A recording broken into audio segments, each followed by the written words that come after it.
and welcome back to Longmeadow Living History. We're so glad you're joining us today, and we have a guest, a really famous person from Longmeadow, Tom Herrala, Wow. who no longer lives in our town, but was certainly a very important person in town and during a very important time. 40 years. 40 years. When did you first come to Longmeadow? We moved to Longmeadow in 1966. I got married in 65. We lived for a year in Springfield. Oh, what a common story that is. Yes. Newlyweds, wanting to start a family. Let's go to Longmeadow. 67. Were you raised in Springfield? No, I'm from Western Pennsylvania. Oh, for goodness sake. My wife is from Springfield. She's living the furthest she's ever lived from where she was born right now, down in Enfield, Connecticut, 7 miles from the X.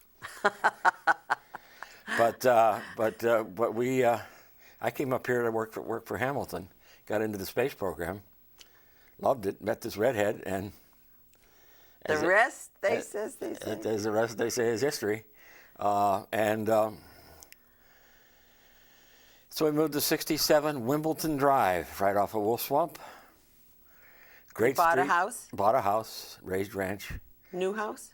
It was 2 years old. We'd bought it from the person who had built it, but they were moving, and obviously, and so we liked it. We looked across the street because there was a whole bunch of houses. The street was basically being built. Right. There's a traffic circle halfway down the street, and that's as far as it went back then. Now the street's finished and all that.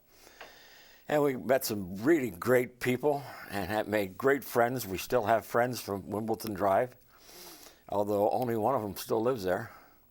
All the rest of them moved for one way or another. Mm-hmm. And then in '82, we needed more.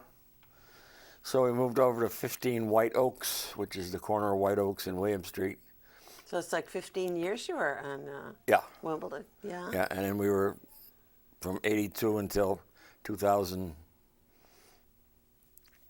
2006, whenever it was, we moved. We just got to the point where there was too much house. We used about 20% of the house. Right. And we heated 100%. I would say the rest is storage. Yeah. That's true. But, we air conditioned it all. We heated it all. Oh, yeah. It started getting a little expensive, so we looked for 3 years to try to stay in town because we liked the town so much. But we just couldn't find anything. My wife was getting frustrated looking. She would either find something that was really nice that we couldn't afford, or she'd find something that was going to take a lot of work to bring it up to speed. So we built a house. Well, like now, there's a lot of pressure on small houses because people want to stay in town. Yeah. They want to downsize and stay in town. So yeah. Well, that's exactly what we wanted to do. Pricing pressure on small houses, yeah. So we moved about 3 miles, I think it is, down to Shaker Heights in Enfield, and it's a over 55 community. It's an over 55 community, and every house has 2 steps. Think about that for a minute. So none of them are handicap accessible. That's weird. Yes. And it's all on one floor, and it's thousands. I tell everybody I gave up 1,000 square feet an acre, and I didn't need either. Because now we're comfortable. We're all on one floor. We still have a little too much space, but for 3 days a year, it's full. That's right. Thanksgiving. Right. And the kids, because we have 2 kids, one's in Atlanta and one's in Chicago. So, and our daughter in Atlanta has a son, so we have 1 grandson. And we can't wait. We're going to see him in a couple weeks at Hilton Head. So that's we great. can't. He's 5 now. It's a wonderful age. Peepaw. So I knew you from when you were town moderator. Yep. But did you do something else in town before that to win that prestigious position? Did you do something previous to that? I really got my name up there on a pedestal. When I graduated with my MBA from Western New England College in 1968, I was going nights because I was already working in Hamilton. I decided I got to do some things. I don't want to sit and just watch television. That was a thing back then, too, as it is now. So I decided one of the things that I wanted to get involved in was town politics. I wanted to bring back to the town some of the things that the town was giving me and my family. Nice. And so I joined the Republican Town Committee, which was easy to do then. And populous. Yeah, because the town was mostly Republican then. And I started working for people to help them get elected and all that. And then finally I got appointed to the planning board. Somebody left town who was on the planning board, and they were looking for somebody to take the place. And that was a perfect spot for me. I was an engineer, so I understood drawings, I understood that kind of stuff, plans and all that stuff. And it was something to do. It met once a month. Once a month, even though Long Meadow was growing so fast then. Yeah, well, a lot of the growth was behind us then. In 1968, I mean, I guess from you're right, a planning yes. point of view, it was done. I mean, we approved Quinnipiac and a couple of smaller places, but for the most part, everything else was already laid out. But the big planning problems of trying to take land out of development had already happened. They did Twin Hills, they did Turner Park, increasing the size of lots to decrease the density. Yeah, the 30,000 square foot lot on the other side of Frank Smith Road was already done when I got there. Yeah. So I mean, it was perfect. I did a lot of traveling for work, and the meetings were once a month. Wow. You ran for re-election every 5 years. That's nice. Yes.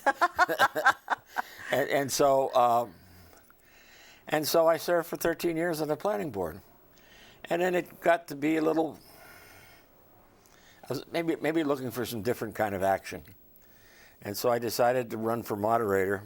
I mean, I didn't want to do schools. I didn't want to do selectmen because that was a lot of work, and I couldn't afford to give up the time from my day job. So I knew Henry Frisbee. Oh. But so I called him and told him I was going to run, and it was, and that's fine, Tom. No. Was he the moderator? He was the moderator when I ran the first time. He was moderator for 6 years. He took over from George Keaty, Jr. Right, who was made a judge. That's right. Who took over from Bob Bodfish, who was there for a long time. I was going to serve for 24 years, which is equal to what Mr. Bodfish.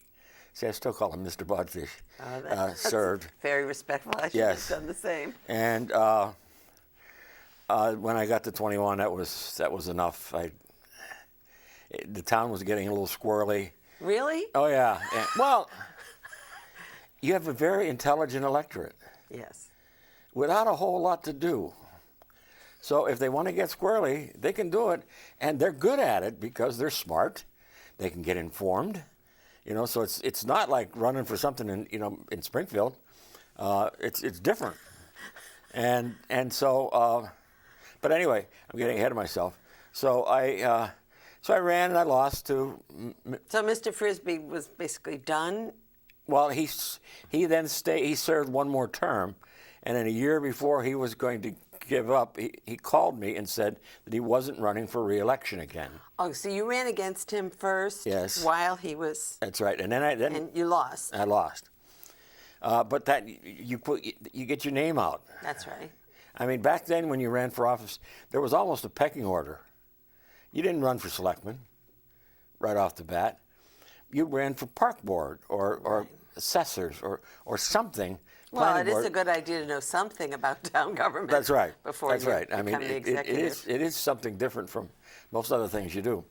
And so he called me about a year before his term was up to say that he wasn't running again, and if I was interested, I could start my planning. And so I thanked him, and I did. And I had a primary against Paul Salvage and a general election against Bob Leonard, two lawyers in town. And I beat them both. And I was moderator the same year we were going to close the school. Talk about squirrely. Yes. You walked right into a hornet's nest. That was a hornet's nest because there's a little book. You're going to close 2 elementary schools. Yes. Right? There's a little book called Town Meeting Time. Yes. And that's your Bible. All right. And I got mine from Mr. Bodfish, who had autographed it, and put some stuff inside the front covers, some cheat notes and things like that. And so he gave it to me. I passed it on when I finally finished, 21 years after that. So I was a little concerned because it wasn't this school so much, it was the other one, Converse Street. That's the well-to-do professional corner of town back then. That's where all the lawyers and doctors lived because it was easy to get into Springfield. Also, big houses with a lot of kids. Yes, big houses. And so we had the town meeting. We closed the schools. The school committee had already voted it. That's right. That's right. The school. And then what town meeting was voting on was the transfer of the property or something to To town. tell you the truth, I don't remember. You were armed with your town meeting time, which is like Robert's Rules of Order Yeah. for moderators. And your first day out, yes. my first day out, the election was in March. Town meeting was the first week of May. There wasn't a lot of time to get ready. and it was, and the feelings were quite high. It was Very probably as high as I've seen them. I wasn't around during the dog leash law arguments, which I'm told got quite spirited also. So This was very spirited, and it had gone on for a long time. It had gone because on there was pressure against the school committee. There were repeated meetings. yes, and it was all public hearings, and it was all over the place. And So everybody was practiced. then somebody, Except you. me, except somebody came up with something, and they froze the budget. I remember that. That wasn't the first town meeting. They froze the budget. The first town, there was more than one town meeting, but they did. There might have been. They might have gone along, because I remember I That's right. They turned down the budget. I presided- They voted down the budget. I presided over a town meeting in July, in the gym, I remember. and I had my coat and tie on. I wouldn't take it off. That's what it says in town meeting time. No, it doesn't say how you dress. And I had to cut the tie off. Remember when you were young and you had that little thing, and you put your fingers in and you pulled, and Yeah. the harder you pulled, the Yeah. harder it held you? Well, I was sweating so much that my knot on my tie Became that. and I couldn't get the tie off because the harder I pulled, the tighter the knot got. So finally, I just had to cut it off. When I got home, I cut the tie off. Well, there's a little fact there. Yes. Factoid. And we passed the budget in July, and then That went to court. might have, Budget was voted down and went to court, and they said you have to pass the budget. yes. I was still learning town meeting time at the time, so. But it was. Then I never had opposition. Nobody wanted that job anymore. A couple people wanted it, and a couple people got talked out of running for it. Yeah. Well, you were very good at it. I loved it. I remember that. I mean, I was making Yeah. a lot of noise at that time for Converse Street School, but you were very even-handed. I loved the You had a job. great voice and a command of Yeah. really a crazy room. And I always did it with a smile on my face. Yes. Very good-natured, Smile will always disarm. unflappable. Well, somebody wrote a letter after the first meeting. Someone wrote a letter to the editor of the Springfield newspaper. It was only about that long, and it was complimenting me on how I ran the meeting.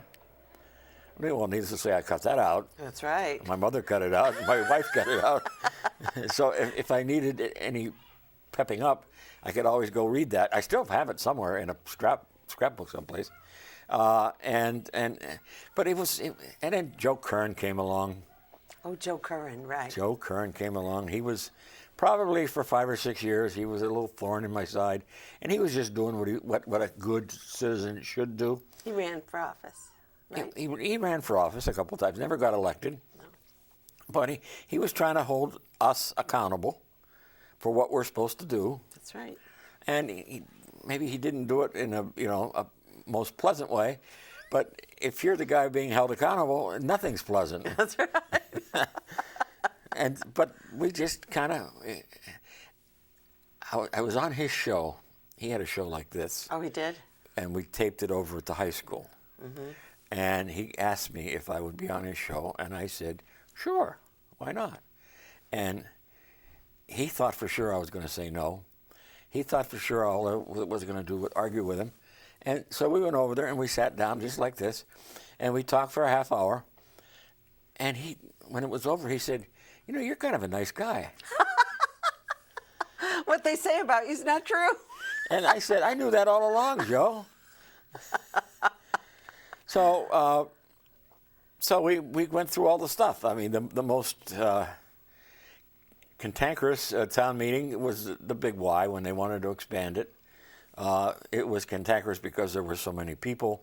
Well, the issue was they were smaller then than they are now. Yes. Because a drugstore was there. A drugstore was there. And they then later incorporated that. But they wanted to move and become a super Big Y. The super Big Y. And they behind the Hukilau. That's right. Where Pendleton Road and all Drive, That's or where all whatever that that's is, called, is over there. They wanted to move and be a big one. Just like the ones they're building now, like the That's ones in right. East Longmeadow and Enfield and what all, which my wife and I won't shop in because they're too big. They're too big. We have bad bags. And so there were, I want to say 3,500 people showed up for town meeting. That is so incredible. A typical town meeting was 100 people. Right. Sometimes you had to go call police officers to have them come in so you could get to your quorum of 50. But this was, so we had them, we filled up the gym, we filled up the auditorium, we filled up the cafeteria, then we started open classrooms and turning on the internal mic system so everybody could at least hear. If you wanted to talk, you had to go to either the gym, the auditorium, or the cafeteria, because that's the only place where we had to talk to Mike, or the only places that we had to talk to Mike. And so we, these are Longmeadow people. They're walking the halls. They're counted in as a voter. They're walking the halls, talking to their friends. So did we have, and it's a 2/3 vote because it's a zoning bylaw change. Oh, right. Because right. the land where it was going to be, Pendleton Estates, was zoned residential. Residential, yes. And so we had to change that to commercial. So it was a 2/3, lost by 6 votes. 6 votes. You must have had a lot of counters. We had a lot of counters. Some of them weren't very good. We had nowhere near enough police, to clear the halls.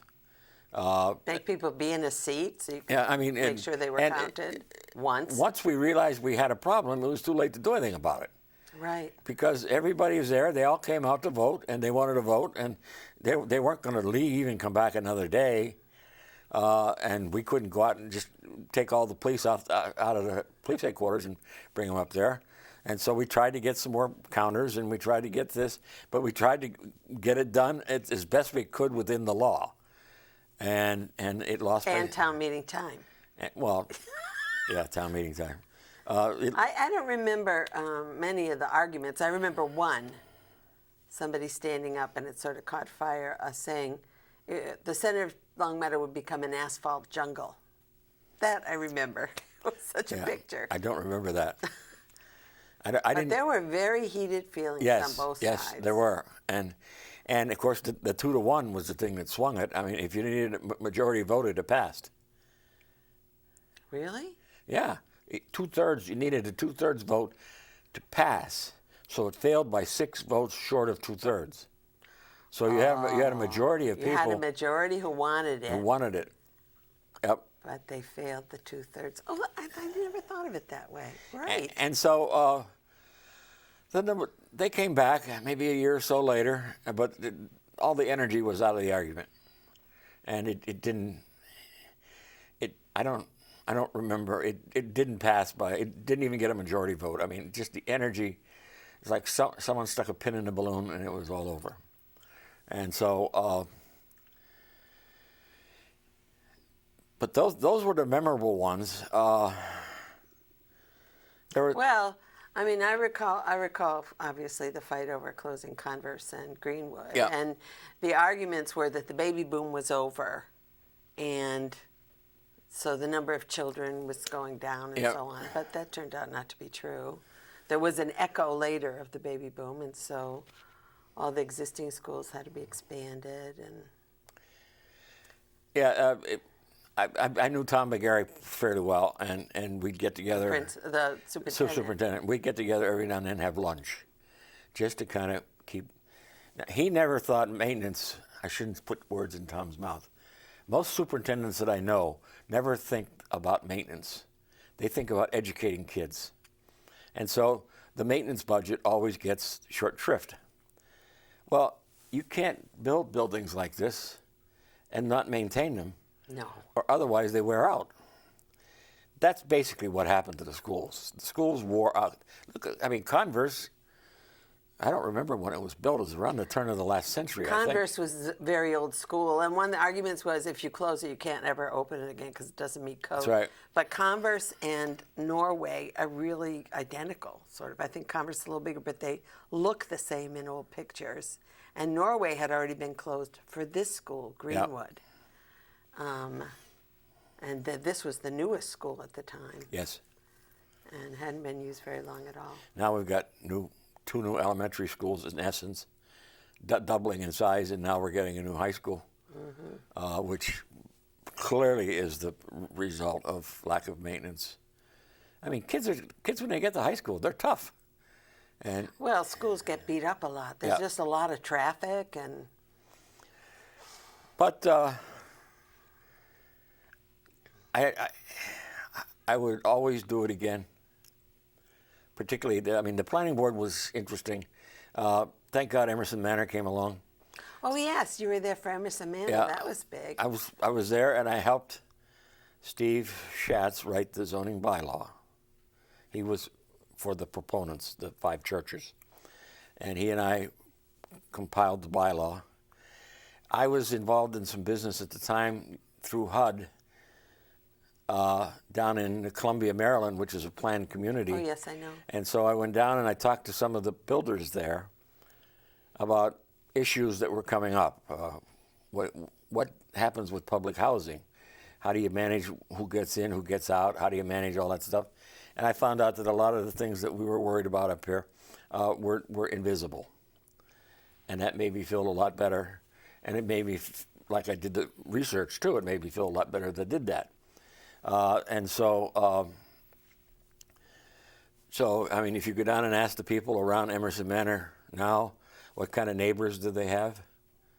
Well, my mother was one of the first ones in there. Oh yes. Well, my dad died. They lived back in Western Pennsylvania. My mother didn't drive.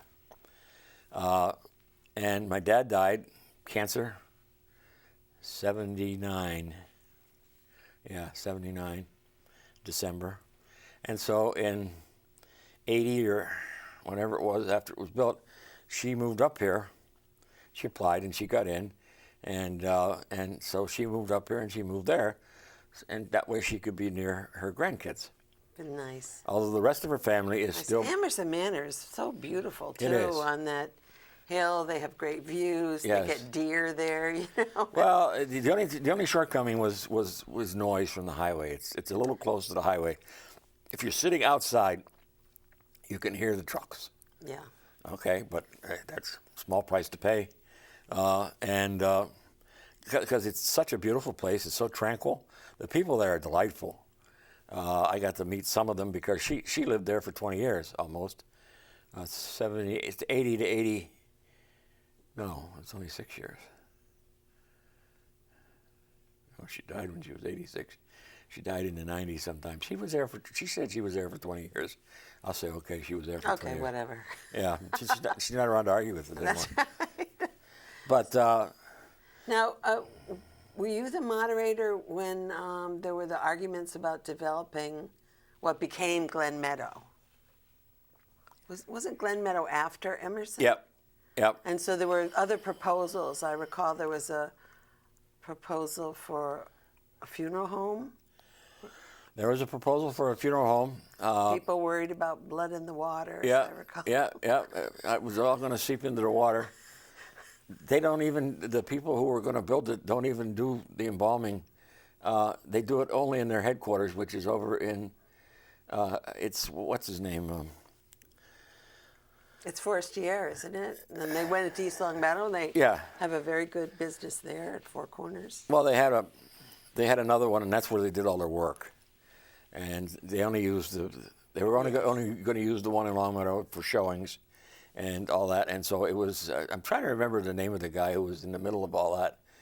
And I've been trying to think about that for a couple of days now, and I can't call it up. But there were several fights over that big piece of property. Well, that was the last one left. I ran a study when I was on the planning board. I made a proposal to the selectmen, and we put one person from each of the elected boards, and we looked at what parcels of land did we have and what were the options we had with each of them. And there weren't many. That was, at the time, that was just about the last sizable parcel of land. Big, yes. And so it was important that we do the right thing with that. And quite honestly, what we did with it was, I think, good. We needed, other than single-family dwellings, we needed multiple family dwellings. And so that's what they did with it, with that last big piece of land. And I think the town is better off for it. They did Glen Meadow. I remember there was a proposal, maybe before the funeral home, to build homes on it, which a lot of people didn't think we needed any more single-family homes with 4 children. Yeah, so having senior housing and an option for people to stay in Long Meadow. Yes, that was always a big argument. It was an option for people who wanted to stay in Long Meadow to stay in Long Meadow. Right. That's also what carried Emerson Manor, and a little bit of the argument around Converse Street School was, although that condominium. Yeah, that didn't have any age restrictions on it, and I don't know who lives there now. Of course, I haven't been here for 5 years, so. On their market, all market. They're more expensive than the houses in the neighborhood. Yeah, well, Glen Meadow is too. I mean, that's. Oh yes. That's a little pricey, and you don't even get a 2-car garage, for God's sakes. Oh yes, there's everything. There's freestanding, and there's. Yeah. It's wonderful. So it was a fun time to be here. It was a fun time to live through. It was a fun time to help guide, and I just loved it. I just really, really enjoyed myself. Well, Long Meadow was very lucky to have you. Well, thank you. A steady hand on the till. Those were very rough waters, and decisions were made that's affected the town today. Yeah. Today. Yeah. I'm still glad we have a small Big Y. Even though probably, I'm still glad. And a lot of seniors in the area come there because, it's smaller. You know, at a certain age, you don't need 400 cereals to choose from. 40's enough. 4 is enough. Right. Anyway, thank you so much for coming and sharing with us your time. Well, you can tell I love to talk, so. Perfect. That's the requirement. Yeah. I've done this before. Thank you so much. And thank you for tuning in to another chapter of Long Meadow Living History. See you next time.